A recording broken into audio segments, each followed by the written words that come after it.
Deu, acho que deu, né? Então tá, boa noite a todos, todo mundo que está nos acompanhando aí nas nossas redes da FEComércio. Boa noite ao doutor Rafael Borim, doutora Mari, tudo bem? Eu sou o Lucas Esquifino, sou economista e assessor parlamentar da FEComércio. Acho que agora que entrou, na verdade, eu estava falando antes, né? Então, mais uma vez, boa noite a todos. Boa noite a todo mundo que está nos assistindo aí para mais uma transmissão aí da FEComércio, né? Boa noite, doutor Rafael Borim, boa noite, doutora Mari, gerente de saúde do SESC, doutor Rafael, consultor jurídico tributário da FEComércio. Eu sou Lucas Esquifino, sou economista e assessor parlamentar da Federação, da FEComércio, né? E o nosso objetivo aqui hoje é esclarecer esse plano de distanciamento controlado que foi implantado aí pelo governo do Rio Grande do Sul, nos seus diversos vieses, nos seus diversos âmbitos aí, né? Então, eu vou falar um pouquinho sobre a aplicação do plano, né, e sobre o cálculo das bandeiras, das regiões, né, como é que a empresa se enquadra nas regiões, enfim, nos segmentos, né, como é que cada região chega numa cor de bandeira, e vou fazer algumas notas de rodapé aí sobre algumas observações que a FEComércio tem sobre essas definições, né.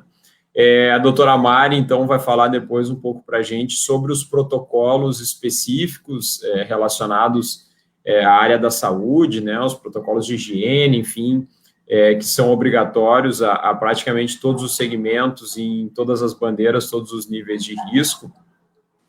E depois o doutor Rafael Borim vai falar um pouco para a gente de um tema que é bastante relevante e permeia muito também as dúvidas dos empresários, relacionado ao conflito e complementos, né, doutor Rafael, de competências entre União, estados e municípios, né? A gente, ao longo de toda essa pandemia aí, dessas políticas de distanciamento em maior ou menor grau, a gente viu muita gente soltar normas, né, publicar normas, seja em âmbito federal, estadual ou municipal, e muitas vezes isso tem causado uma confusão nas empresas, né, nos empresários, sobre qual norma que deve ser respeitada. Então, acho que a gente vai cobrir aí uma boa parte do que a gente tem observado de mais dúvidas, em geral, dos empresários, né, das empresas aí no Rio Grande do Sul, em relação às normas e especificamente em relação a esse plano de distanciamento controlado. Então, eu vou iniciar aqui a minha parte, né, falando um pouco do plano, e eu vou falar vou dividir minha fala aqui em três, né, cada um de nós vai falar entre 15 e 20 minutos, não falei na introdução, e eu vou dividir os meus 15 e 20 minutos em três partes, tá certo? Primeira parte, mais rápida, eu vou mostrar como é que a empresa se enquadra, né, como é que ela usa esse plano de distanciamento controlado efetivamente. Na segunda parte, eu quero falar um pouco sobre como que as regiões são enquadradas nas bandeiras de risco, né, naquelas bandeiras amarela, laranja, vermelha e preta. E, por fim, eu quero falar um pouco da diferenciação entre setores, né, entre atividades econômicas que foi construída, foi implementada no plano do governo. Para me ajudar aqui, eu vou, né, já de cara, colocar o site do plano, né, o site que o governo disponibilizou na tela. Deixa eu ver se vai funcionar, espero que funcione. A gente ensaiou aqui um pouquinho antes, né? Vamos lá, vou compartilhar aqui minha tela. Acho que estão vendo aí, me confirma, por favor, doutora Mari. Sim, aham. Está vendo minha tela? Então tá. Então aqui é o site, né, o distanciamentocontrolado.rs.gov.br. Basicamente, que a empresa, né, que está na dúvida sobre qual o seu enquadramento no plano tem que fazer, a primeira coisa que ela tem que saber é qual é a cor do município dela, né, qual é a bandeira de risco do município dela. Então, ela vai botar aqui, né? Eu vou botar aqui, por exemplo, Porto Alegre, tá certo? Então, Porto Alegre, vou visualizar, Porto Alegre está na bandeira laranja. E a gente vê que a maior parte do estado aqui está em regiões, né? A maior parte das regiões do estado está em bandeira laranja, tá certo? Essas regiões foram definidas pelo governo conforme as regiões da saúde, né? Da Secretaria da Saúde já tinha uma divisão do estado em regiões e algumas regiões foram agregadas, né? A gente vê aqui, por exemplo, cada região tem um número, né? Aqui a gente tem região 01, 02, elas foram agregadas para ter um hospital de referência num município maior da região. Então, Porto Alegre, né, tá numa região de bandeira laranja. Bom, a segunda coisa que eu tenho que saber para saber como é que eu me enquadro é saber o meu segmento, tá certo? E aqui um detalhe, que é um detalhe, mas que é importante, toda a segmentação construída pelo governo, né, nesses protocolos, foi feita com base nas CNAEs, né, nas classificações de atividade econômica. Onde é que está a CNAE da empresa? Né? A CNAE principal consta lá no cartão CNPJ da empresa. Para quem não sabe, para a empresa que não sabe, ela pode acessar lá o site da Rede Sim, né? Eu já tinha deixado aberto aqui, ó, na Receita, né? Clica lá nos serviços, consulta CNPJ, coloca o CNPJ aqui da empresa, ele vai mostrar as CNAEs principal e CNAEs secundária da empresa, tá certo?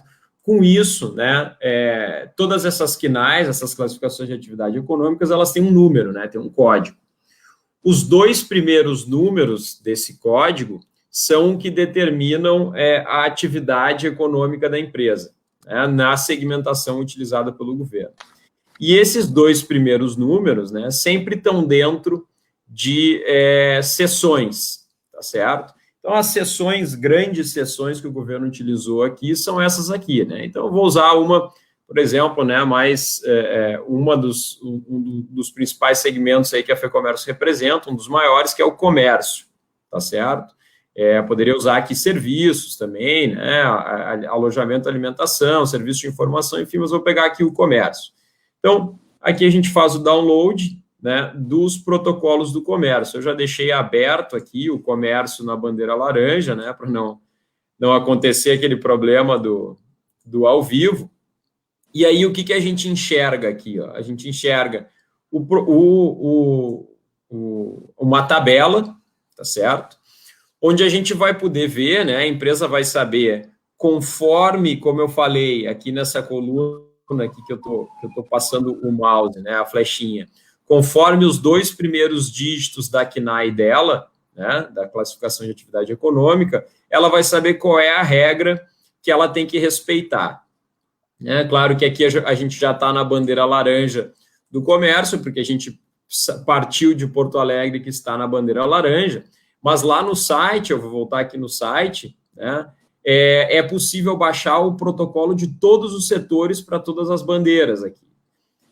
Isso aqui talvez seja importante, principalmente para quem já quer dar uma olhada no que vai acontecer quando a sua região mudar de bandeira. Né? Quando a sua região mudar de bandeira, pode ser que hajam protocolos diferentes a serem cumpridos e a empresa já vai querer saber o que ela vai ter que fazer. Então, aqui clicando aqui nessa parte de protocolos específicos, ela baixa todos os setores. Voltando ali à tabela, né? Agora eu fui para de todos os setores, né? Então, por exemplo, estou aqui na laranja, essa aqui é serviços, né? E aqui eu voltei abri o serviço, saí do comércio, abri o serviço, de propósito, porque eu quero mostrar que aquele detalhe que eu falei que é importante, né? Aquele detalhe é realmente importante. No caso do comércio, como são menos classificações de atividades, né? Não se torna tão confuso. Agora, no caso dos serviços, onde eu tenho, né, diversas classificações, dígitos lá das CNAEs que são relativos a serviços, como é que a empresa sabe onde ela se enquadra, né? Aqui, por exemplo, o governo tem linhas que se chamam outros serviços com o código 105. Aí, quando a gente olha lá no Código 105, tem uma estrelinha, né, um asterisco, porque, na verdade, não existe a classificação de número 105. Né? O 105, na verdade, foi uma agregação que o governo fez, que está aqui, ó, 105 representa todas as quinais que começam com 94, 95, 96 e 99. Então, todas as atividades de serviço que se enquadrarem aqui, tá certo? Nessas 4 atividades aqui, vão ter que respeitar essa regra aqui do 105. Agora, repara que ainda tem uma diferenciação no 105, né? Ele colocou aqui 105 outros serviços, que vai estar todo mundo, e vai ter o 105 para alguns serviços específicos, por exemplo, reparação e manutenção de objetos e equipamentos, lavanderias e similares, né, segmentos específicos aqui. Então, vamos pegar um genérico do 105, né, vamos pensar lá um 94 aqui, 96, por exemplo, se não me engano, o cabeleireiros, por exemplo, está aqui.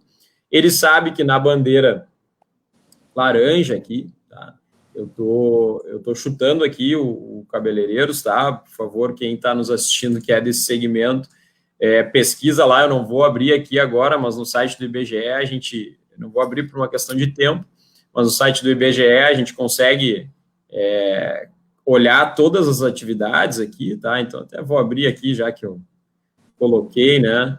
Ó, 94, 95, por exemplo, reparação e manutenção de atividades de equipamentos de informática, outras atividades de serviços pessoais. Vou clicar aqui no 96, vamos ver o que tem aqui dentro, né? Tá certo, ó, eu tinha mais ou menos na cabeça. Cabeleireiros está dentro da 96. Então, cabeleireiros, por exemplo, vai respeitar aquela regra que eu estava falando aqui dentro do 105 outros serviços. Qual é a regra específica? 25, né? E o que o governo está chamando de teto de operação. E aqui é uma primeira nota de rodapé, como eu falei que ia colocar ao longo da minha fala aqui, né? O teto de operação colocado pelo governo é um teto sobre o número de trabalhadores, né? A doutora Mari vai mostrar depois que existem outros protocolos específicos, genéricos, né, que se aplicam a todos os segmentos, que tem a ver com distanciamento entre pessoas e número máximo de pessoas que cabem, que podem ser colocadas em cada ambiente. Na sugestão que a FEComércio fez a esse plano, nós discordamos do governo e sugerimos que não fosse adotado um teto sobre trabalhadores, principalmente porque nas nossas atividades, na maioria das atividades de comércio e serviços, esse teto foi colocado em 50% ou 25% já na bandeira amarela, né? E isso nos parece um problema, porque em termos de sinalização para as empresas, né, a gente estaria sinalizando para a empresa que no melhor cenário possível, tá certo? A empresa já largaria com a metade dos seus colaboradores. Se esse plano é feito para durar aí talvez um ano, né? Isso pode ser um problema, porque a empresa já pode sair de cara demitindo uma parte grande dos seus colaboradores. Então, se há um teto para o volume total de pessoas, nos parece que não precisaria haver um teto de operação para os trabalhadores especificamente, né? Então, aqui eu fecho a minha nota de rodapé e vou para o meu segundo ponto, então, que é o ponto de por que os municípios possuem bandeiras diferentes, né? Como é que se define o risco de cada região, né? Como é que o governo define que uma região é laranja, outra região é amarela, outra região é vermelha? Essa definição é feita com base em 11 indicadores, certo? 11 indicadores diferentes relacionados à propagação do vírus e relacionados à capacidade de atendimento hospitalar de cada região e do estado como um todo, tá certo? Eu vou abrir aqui o site do governo de novo, tá certo? E vou mostrar para vocês Na própria base de dados que o governo divulga no site, deixa eu colocar aqui.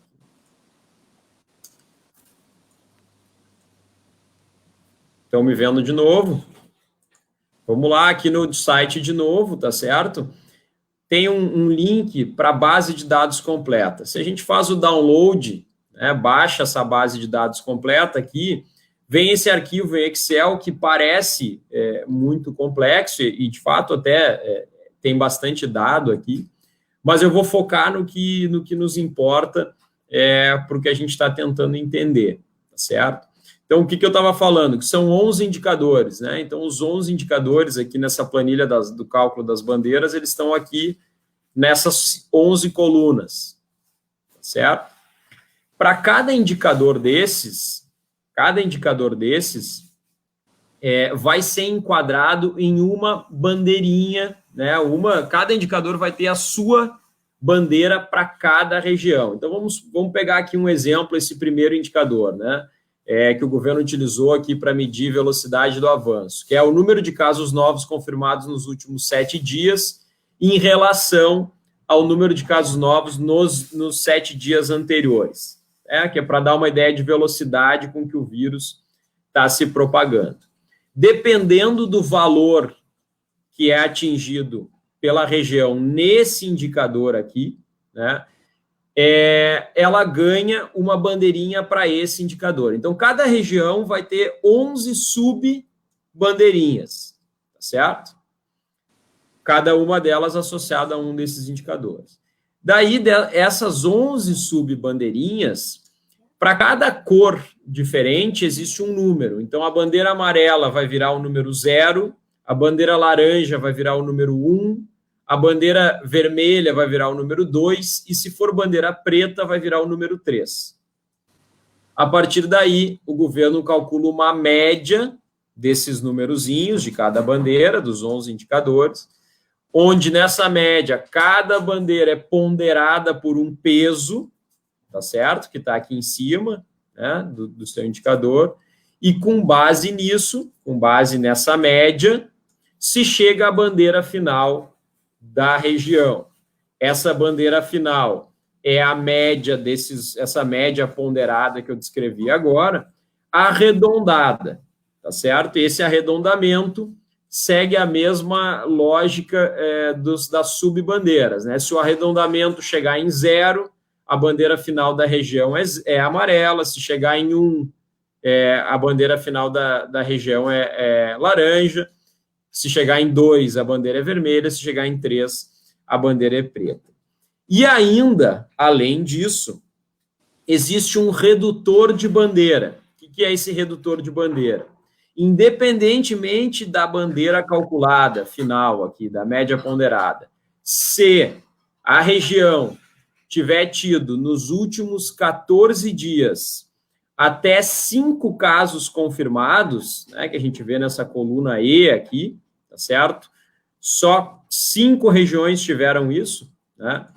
Se isso acontecer, a região ganha um redutor de bandeira.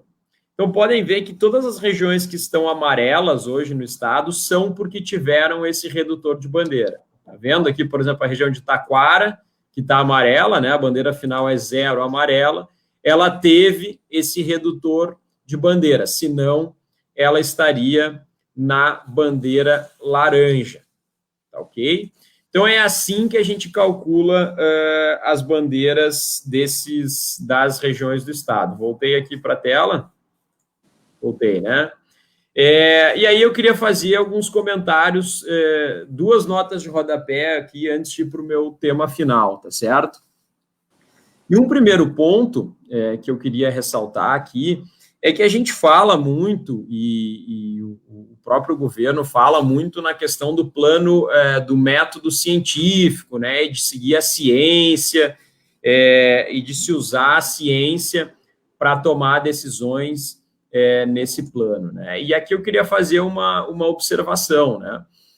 O plano, por mais que ele seja metódico, né, que ele seja baseado em dados, que ele tenha um método técnico, muitas das definições que estão dentro desse plano são de parâmetros arbitrários, né? Eu mostrei ali, por exemplo, os pesos de cada indicador. Aqueles pesos são arbitrários, né? Os técnicos do governo se reuniram, talvez tenham utilizado alguma referência para definir esses pesos, né? Mas eles são arbitrários, né? 0,375, porque que alguma coisa, né? Um indicador é dado mais peso para um, menos peso para outro, por que é dado mais peso para o Estado ou menos peso para o indicador do Estado? Então, isso é uma arbitrariedade, isso não tem ciência por trás, né? É um parâmetro que é definido.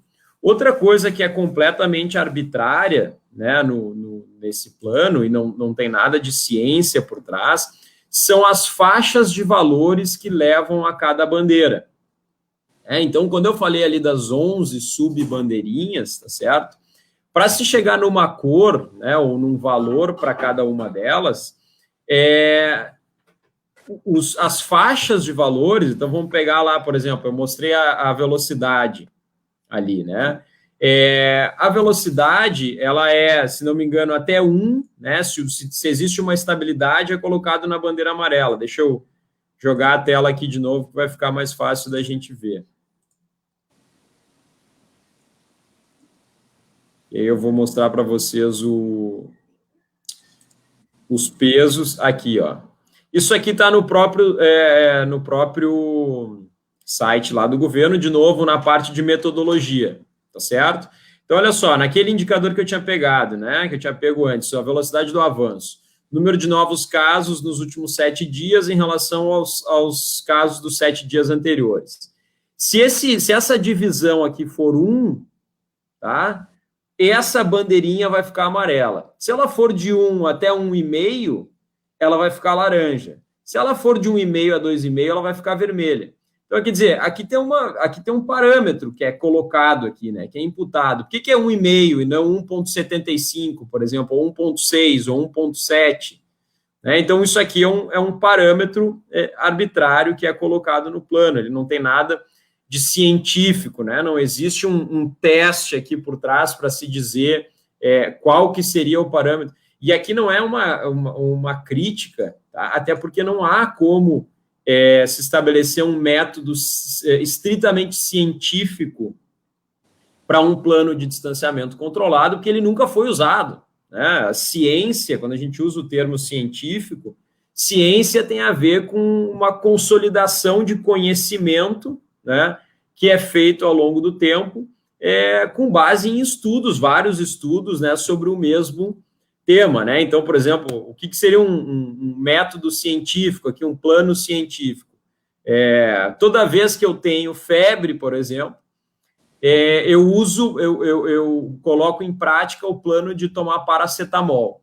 Esse é um plano científico, por quê? Porque existem diversos estudos médicos lá com a substância lá química que existe dentro do paracetamol que dizem, né, que mostram e comprovam com métodos técnicos científicos que o paracetamol ajuda a diminuir a temperatura do meu corpo lá e combater a febre.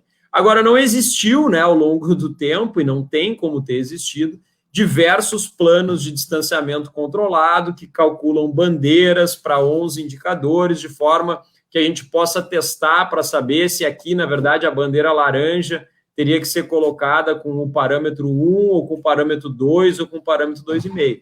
Então, realmente não tem como ser científico, né? Então, por isso que eu quero dizer que isso não é uma crítica, né? Existe um limite para a gente usar a ciência, porque não existe todo o conhecimento que a gente gostaria sobre esse tipo de plano para combater o coronavírus.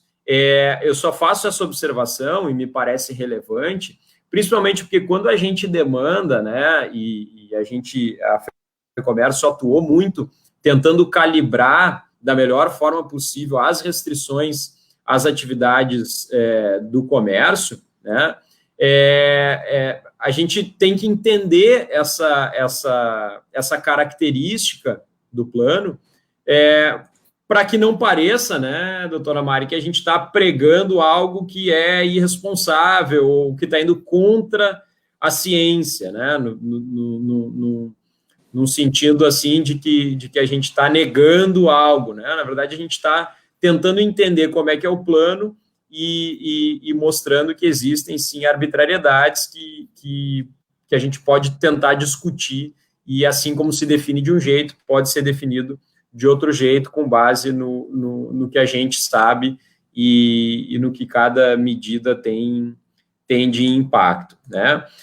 A outra nota de rodapé que eu queria fazer aqui é que a gente vê que existe um dilema, né, quando o governo vai definir esse plano, que é um dilema entre a abrangência de indicadores para se definir a bandeira, só que se perde um pouco de significado, né? Porque, vamos lá, no fim das contas, a gente somou 11 indicadores, fez uma média ponderada, chegou na bandeira vermelha, digamos. Ok, mas nessa bandeira vermelha, a gente sabe dizer se tem leito suficiente para o volume de pessoas que vão precisar de tratamento nas próximas 2 semanas, que é o grande objetivo do plano, como o próprio governador sempre diz, na verdade, o que a gente tem que... O vírus não é possível de se parar o vírus, o que a gente tem que fazer é garantir que ninguém venha sofrer com falta de atendimento, né? Então, a gente tem que saber se a necessidade, a demanda de leitos gerada pelo vírus vai caber dentro da capacidade, e a bandeira não nos diz isso, né? Porque ela é muito abrangente em termos de indicadores, mas ela não nos tem, ela perde, com toda essa abrangência, ela perde um pouco de significado, né? No fundo, o que a gente precisaria, na verdade, é uma previsão de necessidades de internações 2 semanas à frente, né? Estou colocando 2 semanas aqui, 2, 3, porque é o nosso horizonte de ação, né? Uma contaminação hoje vai gerar uma internação daqui 10 dias, 2 semanas, talvez 3 semanas, aí a doutora Mari pode me corrigir, mas quer dizer, não é amanhã, né? Então a gente precisa ter um horizonte aí de atuação, tá certo? E o número de leitos disponíveis. Agora, claro que a gente entende que é difícil fazer essa previsão de quantos leitos eu vou precisar, né, daqui 2 semanas, né? Porque isso tem a ver com a progressão dos casos, tem a ver com o percentual de grupos de risco que eu tenho em cada região, e outros fatores, né? Então, por isso a gente vê que o governo preferiu colocar no plano uma abrangência maior. Agora a gente perde essa questão do significado, né? E aí eu vou dar um exemplo aqui, vou voltar a compartilhar a tela, e, de novo, vou ressaltar essa questão de por que a gente acha, por exemplo, e defende, né, que o comércio poderia ter regras, né, diferenciadas em relação à bandeira vermelha, né, onde o teto de operação para o comércio, em geral, é 0, né, não pode operar. Eu vou dar o exemplo aqui, por exemplo, de Santa Maria, né? Vou pegar de novo aqui a planilha do governo, tá, que está lá no site, e vou pegar aqui na exportação, aliás, na base de dados, que é onde estão os dados brutos com os quais são calculados, né, todos esses 11 indicadores que eu mencionei anteriormente, e vamos olhar Santa Maria, né, olhando os dados brutos objetivos, né, que, como eu falei, tem mais significado para a gente. Se a gente olhar Santa Maria, por exemplo, né, nos últimos 7 dias, claro que olhando lá desde sexta-feira, que é quando essa base é rodada, né, foram 3 novos casos nos últimos 7 dias, e 3 casos haviam sido confirmados, 3 casos nos 7 dias anteriores. Então, aqui nos dá uma noção de estabilidade nos novos casos, ok? Internados em UTI com Covid, né, na data de referência, que foi sexta passada, né, eram 8. Se a gente olhasse 7 dias atrás, eram 7. Então, aumentou uma internação de UTI lá em Santa Maria relacionada ao Covid, tá certo? Se a gente fosse usar, claro que, como eu falei, é muito difícil fazer uma previsão, mas se fosse ser feita uma previsão aqui, baseado numa ideia de estabilidade de casos, né, num crescimento, né? Se essa velocidade de internações aqui se mantivesse constante, então fosse uma internação em UTI por semana, olha só quantos leitos disponíveis tem lá em Santa Maria de UTI, tá certo?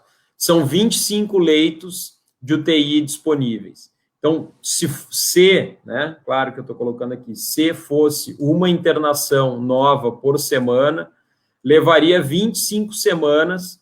Isso aqui eu nem estou contando, né, qualquer internação que vai, né, leitos novos que vão sendo disponibilizados por término de internações. Levaria 25 semanas para que o sistema lá chegasse a um teto, tá certo? Claro que quando a gente entrar no inverno vão ter outras síndromes respiratórias agudas aqui também entrando em UTI, né? Aqui a gente vê, por exemplo, aumentou em 3, né, nessa mesma base de comparação que eu estou fazendo. Então, se a gente fosse somar a corona com as outras síndromes, dariam 4 internações, mas mesmo assim eu ainda teria, né, um horizonte grande, e eu só estou fazendo essa comparação só para a gente ter uma ideia, né, do que seria aí a gente tentar achar significado nessas bandeiras do governo. E aqui, né, com todos os parâmetros que foram adotados no plano, Santa Maria está na bandeira laranja. Então, considerando esses valores que a gente tem para Santa Maria, mesmo assim, Santa Maria ainda está numa bandeira laranja.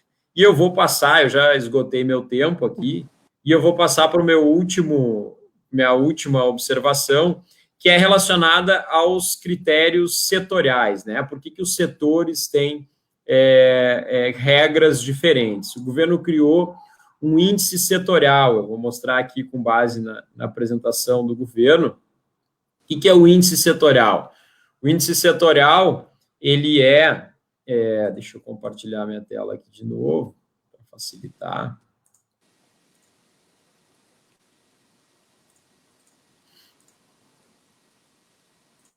Ele é uma multiplicação entre um critério, um índice de segurança e um índice de impacto econômico. Na verdade, é um índice de tamanho econômico de cada atividade que o governo está olhando, né? Cada um daqueles numerozinhos lá das quinais que eu mostrei anteriormente tem um tamanho econômico, um tamanho na geração de PIB do Estado, e é isso que é colocado aqui no índice de setor econômico. Então, existe uma multiplicação, eu não vou entrar aqui no detalhe da metodologia, mas o que eu quero chamar a atenção é que esse indicador de segurança aqui, que o governo utiliza, ele é baseado nessa metodologia aqui.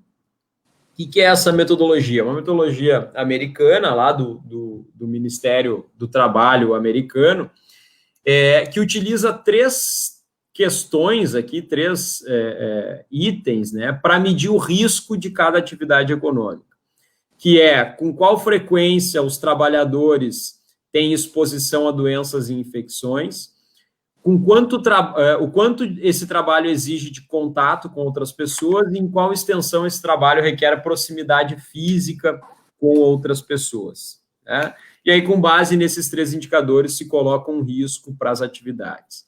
E aí, a nota de rodapé aqui que eu queria fazer relacionada a isso, né, relacionada a esses 3 pontos aqui, é que todos eles, né, esses 3 pontos, eles são calculados, esse índice de risco ele é calculado sem considerar a aplicação de todos os protocolos obrigatórios que a doutora Mari vai mencionar aqui, e sem mensurar, né, sem levar em conta o quanto que esses protocolos obrigatórios, que tem muito a ver com esses critérios de risco, que são, por exemplo, relacionados a distanciamento, a utilização de máscara e etc., o quanto que esses protocolos obrigatórios mudam, alteram no risco de cada setor. Certamente, essas alterações são diferentes para cada setor, né? São variadas, né? Seja para indústria, comércio, serviço com atendimento ao público, sem atendimento ao público, porque tem os clientes também que estão usando máscaras, né, dado que existe um protocolo obrigatório para toda a população agora também. Então, a gente não tem como mensurar, né, se quando eu aplico lá todo o protocolo obrigatório de redução desse risco, né, o que acontece com esse risco? O quanto que ele muda? E a partir disso, eu não consigo mensurar, e somando com todas essas o que a gente falou sobre as bandeiras, a definição de risco das bandeiras, a gente não consegue dizer o quanto o comércio se torna parecido, por exemplo, com outros setores, em termos de risco, e se, por exemplo, existe justificativa para a gente colocar um teto de operação ou fechar completamente o comércio na bandeira vermelha e deixar outros segmentos abertos na bandeira vermelha. Não existe essa mensuração de forma objetiva e com base nesse critério que foi adotado pelo governo, né? O critério ele não leva em conta, como eu falei, tudo que vai ser utilizado de forma obrigatória. E por fim, fechando aqui minha observação, a última nota de rodapé que eu queria dizer, queria mencionar aqui, é que na proposta da FEComércio, e considerando todas essas observações que eu fiz aqui anteriormente, na proposta que a gente fez para o governo nesse plano, uma das diferenças da nossa proposta para o que foi adotado era essa grande diferenciação de regras entre atividades. Eu vou usar aqui uma comparação que não foi feita por mim, foi feita por um amigo meu, e que eu achei muito válida, né? A gente, olhando esse plano, às vezes, quando a gente olha ali as quinais, os numerozinhos, o que cada um pode fazer em cada região do estado, o segmento econômico, principalmente, né? A região do estado a gente não questiona, muito pelo contrário, porque faz sentido que o plano seja regional, né? Porque a capacidade hospitalar é regional, né? Quem fica doente em Porto Alegre não vai poder se tratar em Uruguaiana e vice-versa. Mas a diferenciação que existe muito grande entre os setores nos lembra, né, um plano socialista, um plano de controle socialista, assim, parece que a gente está na União Soviética, para dizer que o comércio ou o serviço de tal e tal atividade vai poder abrir até 25% dos trabalhadores, e depois ele vai poder abrir 50% dos trabalhadores. Então, na proposta que a gente fez para o governo, a gente fez muito menos diferenciação entre segmentos, simplesmente colocamos regras que seriam obrigatórias para todos, relacionadas a distanciamento, e não causariam essa diferenciação tão grande entre segmentos, que nos parece causar várias arbitrariedades, principalmente quando se chega ali na bandeira vermelha, como eu falei, nessa questão da gente não ter o real significado, né? Não conseguir identificar o que significa, de fato, a bandeira vermelha para cada região, né? E, claro, principalmente em relação com essa questão que eu falei sobre o impacto que existe sobre o risco desses protocolos obrigatórios que a doutora Mari vai falar agora. Deixo a palavra contigo, então, doutora Mari, por favor. Obrigada, Lucas. Boa noite. Só para complementar a questão, então, que tu falaste das bandeiras, é importante a gente lembrar que a atualização dela é semanal. Então, sempre aos sábados, né, roda a nova bandeira, que vai ser vigente para a semana seguinte, baseada nos números da semana anterior. A gente sabe que nenhum modelo hoje aplicado, ele tem, como o Lucas falou, evidência científica, né, seja vertical, horizontal, modelo de distanciamento controlado. A gente está aqui testando, né, da melhor forma possível, e vai poder avaliar isso ao longo do tempo, né? E nesse sentido, então, o Lucas já falou sobre as regras, né, e a questão das regiões, dos critérios das bandeiras, né, e as bandeiras, elas definem, então, riscos, e os protocolos definem, então, regras, né? Então, agora eu vou falar especificamente dos protocolos que definem as regras de funcionamento. A gente tem 3 critérios básicos que se referem a teto de ocupação, que o Lucas já comentou, né, sobre a possibilidade, o número de trabalhadores que podem estar presentes ao mesmo tempo no mesmo local. Ele é classificado por percentuais, né? Ele é vinculado, ele é aplicado a partir de uma atividade que tenha 4 pessoas ou mais, e ele tem que estar vinculado a um outro protocolo que é obrigatório, que chama teto de ocupação, que é aí onde a gente vai falar sobre distanciamento entre pessoas e a capacidade de um mesmo local atender, né, funcionários e clientes ao mesmo tempo. Né? Então, falamos do critério de funcionamento teto de operação, temos o critério modo de operação, que vai nos dizer como essa atividade no seu segmento e na sua bandeira pode atender. É de forma presencial, com as restrições dos protocolos, ou são outras formas? EAD, teletrabalho, PagLeve, né, as outras formas possíveis. E o terceiro critério se trata do horário de funcionamento. O horário de funcionamento fica como uma recomendação de regulamentação municipal, com uma recomendação de que atividades essenciais sigam seus horários normais e atividades não essenciais tenham horários alternativos, flexíveis, para evitar aglomerações de entradas e saídas de empresas ou de aglomeração em serviços de transporte coletivo. Né? Então, falamos dos 3 critérios. Agora, nós temos 10 protocolos de prevenção, que são obrigatórios em praticamente todas as bandeiras, todos os segmentos, né? Então, elas vão nos ditar as nossas novas regras de funcionamento, de fato, nas nossas atividades. Eu não vou entrar no detalhe de cada um deles, né? Dentro do plano tem mais especificidade, mas vou passar rapidamente por todos eles, porque, de fato, é aqui, nesses protocolos obrigatórios, que existe evidência científica para a gente tratar de distanciamento entre pessoas, de uso de máscara, de higienização de superfícies. Nesse sentido, nós temos evidência científica de que a transmissão do vírus vai ser controlada de uma forma melhor, com uma velocidade menor de transmissão, se nós utilizarmos essas regras de esses protocolos, certo? Aí eu vou pedir para o Lucas me ajudar só para colocar na tela todos os protocolos, se tu conseguir, Lucas, para eu não esquecer de nenhum. Tá? O primeiro deles, enquanto o Lucas vai falando, ele trata do uso da máscara, né?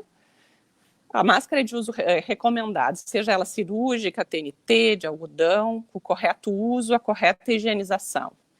E agora ela passa a ser obrigatória no estado para ingresso em ambientes fechados. Então, ali em cima, nós temos os 3 protocolos, né? Os 3 primeiros falam dos critérios de funcionamento, que eu falei, depois os 10 protocolos que são obrigatórios, e depois nós temos protocolos recomendados que vão ser aplicados em algumas bandeiras, em alguns segmentos.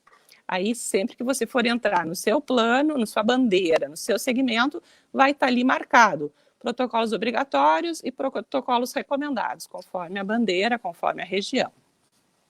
Então, falando da máscara, ela é de uso obrigatório hoje, né? Ela, ao entrar no estabelecimento, ela é obrigatória, o empregador tem que orientar nesse sentido, né, para que permaneça sendo usada, e mesmo com o uso da máscara, é recomendado a gente seguir a etiqueta respiratória, que é cobrir, né, a boca com o antebraço, né, ou, se for o caso, usar um lenço descartável e depois descartá-lo depois de uso. Então, na realidade, são coisas muito simples, né? A gente está falando aqui de prevenção, de regras básicas, de etiqueta respiratória, e o uso da máscara, por que a gente frisa tanto? Porque ela é uma forma adicional de proteção. Ela vai proteger que a gente seja exposto por gotículas, né, de saliva, que é a maior forma de transmissão do vírus. Então, por isso que a gente reforça tanto a importância do uso da máscara. Né? E mesmo com a máscara, é importante a gente ter o distanciamento mínimo obrigatório, que a gente fala quando usa EPIs, equipamentos de proteção individual. A máscara é um desses equipamentos. Quando a gente fala daí do segundo ponto, distanciamento entre pessoas, são 2 regrinhas básicas. Distanciamento entre pessoas de 2 metros se você não estiver usando um EPI e de 1 metro usando um EPI. EPI é o equipamento de proteção individual. Então, com uma máscara, a gente vai usar o distanciamento de 1 metro. Sem a máscara, a gente tem que observar 2 metros, certo? Por isso que as empresas vão ter que se reorganizar nos seus ambientes de trabalho, calculando esses espaços, né? Reorganizando estações de trabalho, trabalhando com escalas, com outras formas de trabalho, para conseguir manter esse distanciamento entre pessoas em ambientes fechados. Quando a gente fala aí do terceiro item, teto de ocupação, a gente remeteu já conversou com ele um pouco falando do teto de operação, porque eles são interligados. A gente está falando, então, do número de pessoas que podem estar presentes no mesmo espaço físico. Aí a gente conta funcionários, usuários, né, entram todos, trabalhadores e clientes, né? E a gente vai ter que considerar esse distanciamento também pelas regras, então, desse 1 metro com EPIs e 2 metros sem EPIs. Então, a gente vai ter que ter um distanciamento mínimo de 4 metros quadrados num espaço, se tu não estiver usando EPIs, de 2 metros quadrados, se tiver usando, todos estiverem usando os equipamentos de proteção individual, certo? Essas, então, são as regras que a gente vai ter que passar a ter que calcular dentro dos nossos espaços. E isso é muito importante, porque são elas que garantem, de fato, que a gente diminui essa velocidade de transmissão do vírus. Quando a gente fala de higienização, a gente está falando de higienização de ambiente, do trabalhador e do público. Né? Então, tem muitas questões aqui que são muito relevantes. Higienização mais frequente de superfícies que são tocadas, né?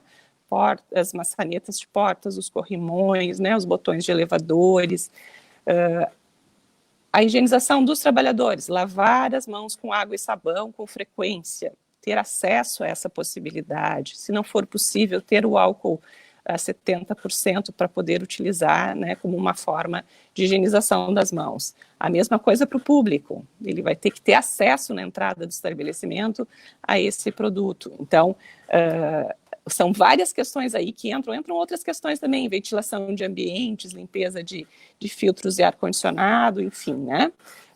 Recomendações de não retornar com uniformes para casa, né? Utilizar uniformes em ambiente exclusivo do trabalho, enfim. Aqui são muitas questões, eu não vou me deter a todas, porque senão a gente não consegue vencer o nosso tempo. Aí vamos falar dos EPIs, né, que o Lucas tanto fala. Por que é importante o EPI? Porque EPI é uma barreira, né, de proteção, seja máscara, seja uma luva, seja um outro tipo de barreira que a gente possa ter. Ela vai ser a possibilidade, vai nos dar essa possibilidade de trabalhar com segurança, né? Então, é nesse sentido que a gente reforça essa necessidade. Os EPIs, eles têm que ser adequados para a atividade exercida e em quantidade suficiente para cada trabalhador. Isso é uma especificação de normas, né, regulamentadoras de secretarias do Ministério do Trabalho, enfim, do Ministério da Economia, da Saúde. Podem existir regras específicas que a gente tem que seguir. Então, vocês vão ver lá nos seus protocolos, por segmento, num cantinho à direita, recomendações, portarias, Secretaria de Estado da Saúde, né? Número X, número Y. Então, elas são complementares. Aí elas vão tratar de especificidades desses EPIs, certo? A proteção, o outro item que a gente precisa falar é a proteção dos grupos de risco no trabalho. Então, qual é a recomendação? Né? Que, à medida do possível, pessoas possam ficar em teletrabalho, né?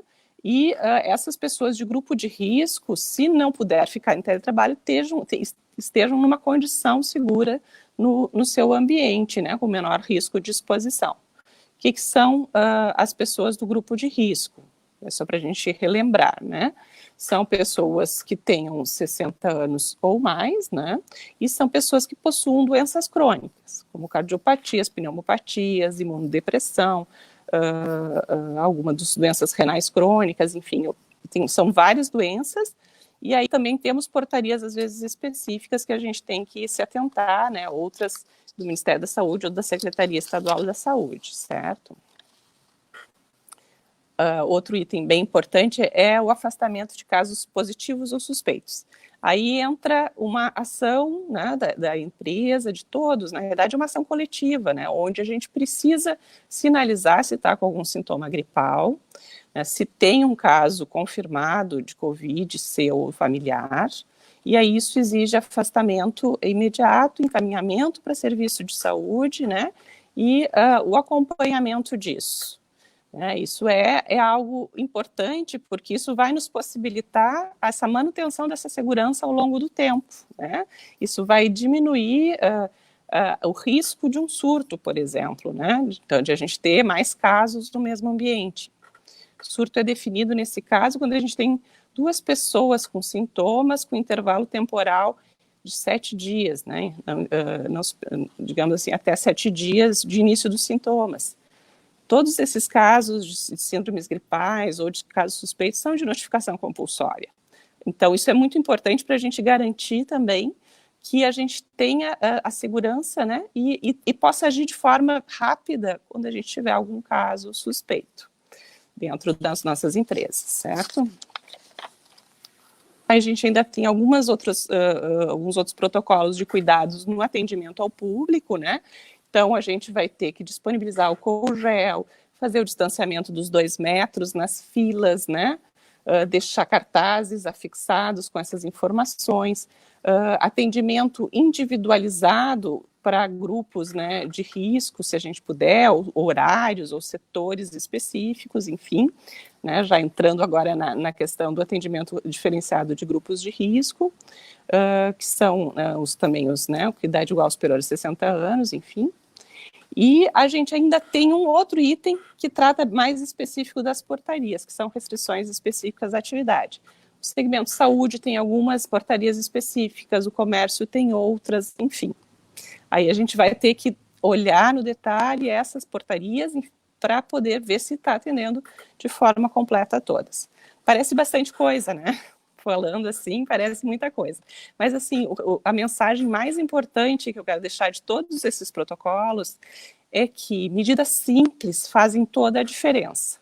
Higienizar frequentemente as mãos com água e sabão ou com álcool gel, fazer distanciamento pessoal, interpessoal de 1 metro, de 2 metros, dependendo, né, se você está com ou sem EPIs, cuidados com a etiqueta respiratória, isso tudo faz toda a diferença. Então, na realidade, esses são formas que vão fazer parte desse nosso novo normal de agora para frente, né? Quanto mais cedo isso estiver presente nas nossas culturas organizacionais, né, que a gente possa transmitir isso a todos de uma forma tranquila, de uma forma simples e objetiva, daqui a pouco vai fazer parte da nossa vida e a gente também não vai ficar tão preocupado com tudo isso, porque ela já vai estar introjetada, né, na nossa rotina, tá? Para finalizar, eu só tenho que falar um pouquinho desses protocolos de prevenção que são recomendados, né, que eles vão estar direcionados para algumas bandeiras e alguns segmentos. Então, a gente vai trabalhar com informativos visíveis, que é orientações gerais, né, sobre necessidade de higienização de mãos, uso de máscara, distanciamento interpessoal, enfim, limpeza de superfície, ventilação, essas coisas que a gente já falou. O monitoramento da temperatura, ele vai estar indicado em algumas bandeiras, em alguns segmentos, e a gente está falando aqui de monitoramento de temperatura, em princípio, de trabalhadores, né, com o uso do termômetro infravermelho ou com um termômetro individual próprio, sem compartilhamento, para evitar, então, enfim, contaminação. E o outro item que se trata de testagem de colaboradores, né, que seria a testagem rápida ou sorológica, para trabalhadores que tiverem uma rotina de atendimento presencial, né, frequentando ambientes compartilhados. E também, então, essa testagem está direcionada para trabalhadores, né. Então, esses protocolos eles vão estar especificados em bandeiras e em segmentos, né, dependendo desse risco, e está aí também ligado ao segmento, à atividade econômica que o Lucas falou também anteriormente. Para finalizar, eu gostaria só de relembrar que esses protocolos, né, então, eles fazem parte desse modelo de distanciamento controlado do Estado, e nós vamos ter regulações municipais que podem ainda modificar esses protocolos no sentido de restrições. E aí eu chamo o Rafael para ele poder nos ajudar a explicar um pouco melhor essa questão, né, dessas competências aí entre federação, estado e municípios. Era isso. Muito obrigado. Então, doutora Mari, Lucas, parabéns aí pela clareza na exposição dos dois. Foi muito, muito claro e realmente a gente precisa passar por tudo isso porque as coisas estão começando a voltar a funcionar aos poucos, né? E o que eu queria aproveitar nesses últimos 10 minutos, pedir a atenção do pessoal que está nos assistindo. Eu vou tentar, a minha tarefa é árdua, porque eu vou tentar esclarecer algo que não está esclarecido sequer pelo Supremo Tribunal Federal. Então, me perdoem aqui, não é nenhuma pretensão, mas eu queria falar um pouco sobre as regras, de quem é que tem o poder para legislar sobre as restrições impostas à abertura de estabelecimentos, as regras sanitárias, se isso é papel do presidente Bolsonaro, se é papel do nosso governador ou se é papel dos nossos prefeitos. Pois bem, eu vou inicialmente explicar um pouco o que é a competência, né, que está lá na Constituição Federal. A competência é a prerrogativa, né, que União, Estados e municípios têm para legislar sobre determinados assuntos. Então, se a gente for lá na Constituição, a gente vai ver lá que um dos direitos da sociedade é o direito à saúde. Quem é que vai dispor, quem vai explicar, quem é que vai legislar sobre a saúde? Essa é uma competência que a gente chama de competência concorrente. Está tão famosa, né, a competência concorrente. Por quê? Porque é uma competência que, de tão importante que é a saúde, tanto a União quanto os estados e municípios podem dispor sobre medidas de proteção à saúde. Então, aqui a gente já começa entendendo que não dá para dizer que, não, quem vai falar sobre combate à Covid é a União Federal, governo federal. Não, isso está errado. Os três entes, municípios, estados e União, podem dispor sobre medidas de combate ao Covid. Só que o que a gente observa é que há uma divergência, uma espécie de descompasso, né? A União tem uma visão mais flexível em relação à forma de combater a doença e os estados e municípios exigem medidas mais restritivas. A mídia está explorando bastante esse tema, a gente está ouvindo muito falar sobre isso, e a gente quer, assim, que a sociedade, a gente quer que as coisas voltem a funcionar, mas, ao mesmo tempo, também queremos e devemos nos cuidar para não sermos, então, infectados pelo Covid. O que acontece com relação à competência concorrente em relação à Covid-19? A União Federal, ela tem o papel de falar sobre as atividades essenciais. O que são atividades essenciais? Aquelas das quais uma sociedade não pode abdicar. Então, serviço de hospitais, serviço de transporte, por exemplo, construção civil se colocou como também uma atividade essencial.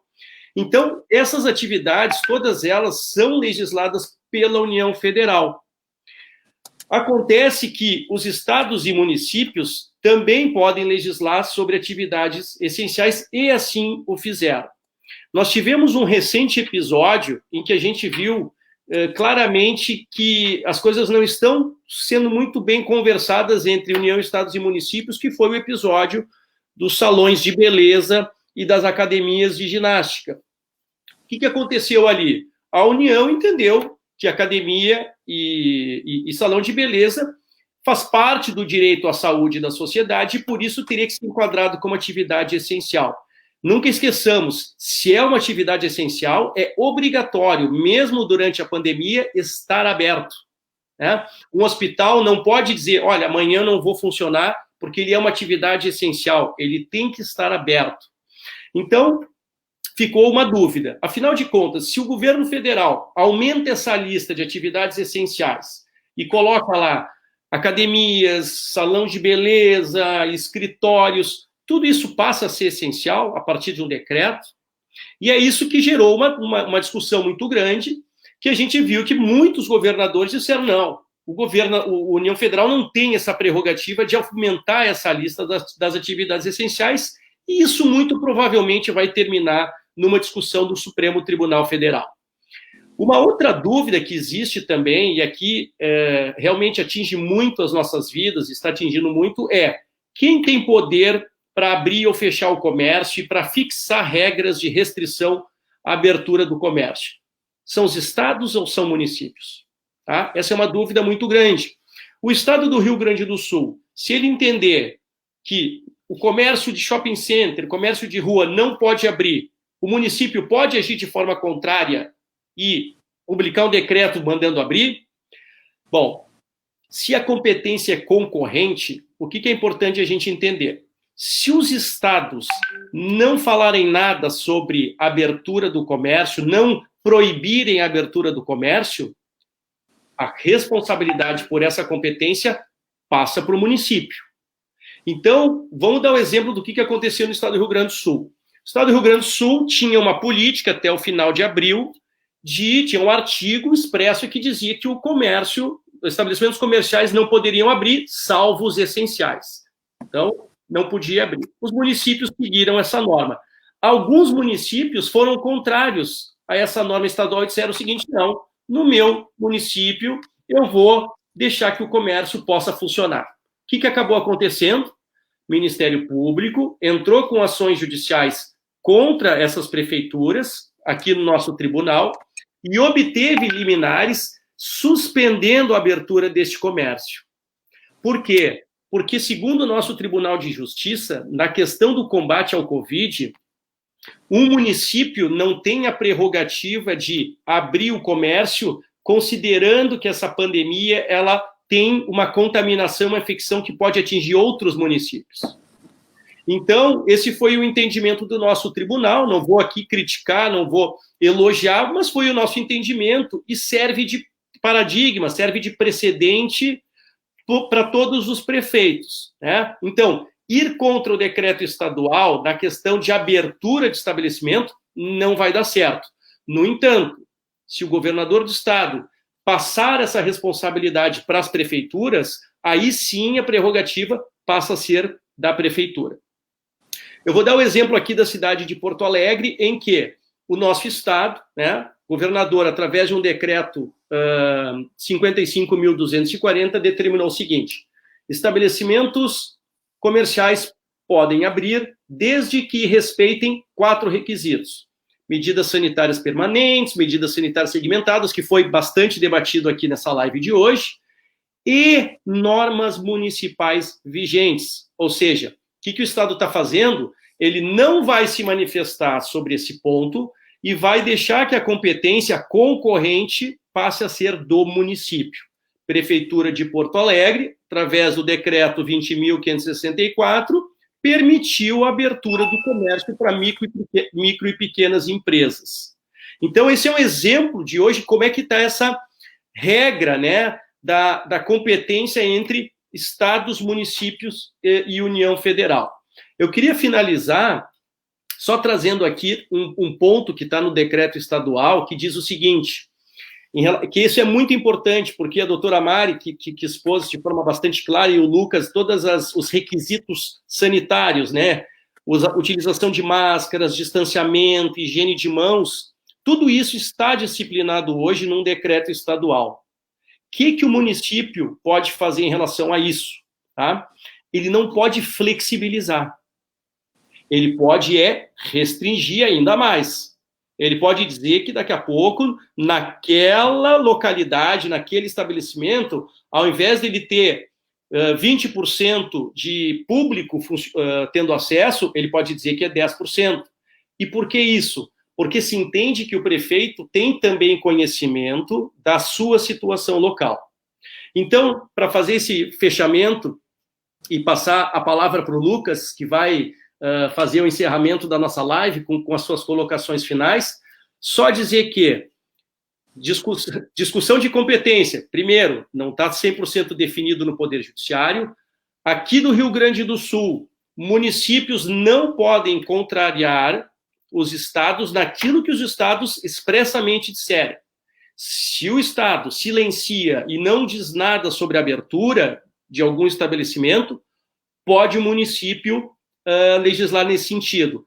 A única exceção em relação a competência que não é do Estado e é do município, e isso por entendimento do Supremo Tribunal Federal, diz respeito ao horário de funcionamento, que a doutora Mari falou, que a competência ela é de interesse local, e aí sim é o município que vai dizer, através da sua legislação, qual é o horário de funcionamento dos seus estabelecimentos nas suas cidades. Então, agradeço mais uma vez aí pelo convite e fico à disposição. Lucas, contigo. Valeu, pessoal. Só fechar aqui, então, e lembrar, né, que com essa fala do Dr. Borim, a gente criou um suspense aí, mas aquele enquadramento que eu dei o exemplo ali no início da minha fala depende, claro, da regra, né? Ele não é suficiente para a empresa saber como pode funcionar, depende também o município está aplicando nas suas regras, tá? Quero agradecer aí a doutora Mari, que trabalhou muito aí nessas nossas sugestões aí ao governo e nas contribuições que fizemos a esse plano. Desde o início lá, né, doutora Mari, antes de haver um plano do governo, a FEComércio já havia sugerido um protocolo de saúde a ser seguido pelas empresas de comércio e serviços, com a ajuda do SESC, né, com base na sua gerência de saúde lá do SESC. Doutor Rafael aí também, estamos trabalhando já há bastante tempo nesse tema, né, doutor Rafael? Obrigado pela participação, todos os dois muito claros, espero que a gente tenha contribuído aí para sanar muitas dúvidas dos empresários e da população em geral, né? Se chegou algum questionamento aí, a gente não consegue acompanhar daqui, eu não estava acompanhando diretamente, mas a gente vai responder depois pelas nossas redes ali, né? Posteriormente. Então, passamos um pouquinho do nosso tempo, mas acho que foi de grande valia. Obrigado a todos que acompanharam, e a FEComércio vai seguir tanto acompanhando aí o que o governo vem fazendo e tentando informar e auxiliar os empresários nessa caminhada dura que tem sido dessa pandemia, e também tentando influenciar e contribuir com o governo para que as regras sejam as melhores possíveis. Obrigado a todos. Obrigado, boa noite. Boa noite.